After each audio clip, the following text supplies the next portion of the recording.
წარმოიდგინე, რომ შავკანიანი ხარ ამერიკაში 1955 წელს. ეს ნიშნავს, რომ ვერივლი იმავე სკოლაში, რომელშიც თეთრკანიანები დადიან. ავტობუსში მათ გვერდით ვერ დაჯდები. ვერ გექნება პრესტიჟული სამსახური და ვერ იცხოვრებ კარგუბანში, რომელშიც თეთრკანიანები ცხოვრობენ.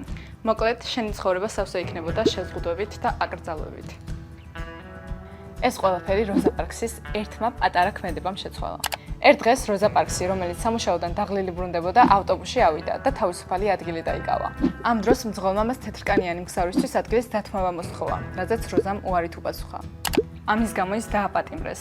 თუმცა როზა პარქსის ეს წინააღმდეგობა უშედეგოდ არ დამთავრებულა. მისმა პროტესტმა ძალამისცა ადამიანებს, რომლებიც იგივე უსამართლობის მსხვერპლი იყვნენ, რომ ხმა მოიღოთ უსამართლობის წინააღმდეგ. როზა პარქსის დაკავების შემდეგ მონტგომერის შავკანიანმა მოსახლეობამ გადაწყვიტა აღარ გამოეყენებინა ქალაქის ავტობუსები მანამ, სანამ სეგრეგაციის ეს კანონები არ გაუქმდებოდა, ანუ ბოიკოტი გამოაცხადა.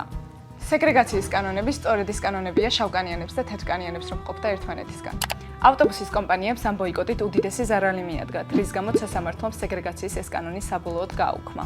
როზა პარქსის ამ პატარა ქმედებამ ის შეზღუდვები დაამსხვრია, რომელიც წლების განმავლობაში ართმევდა თავისუფლებას ადამიანებს. ხშირად ვფიქრობ, რა არის გმირობა. არის თუ არა ეს რაიმე ზებუნებრივი ძალა. თუ უბრალოდ გადაწყვეტილებაა, რომელსაც უბრალო ადამიანი იღებს.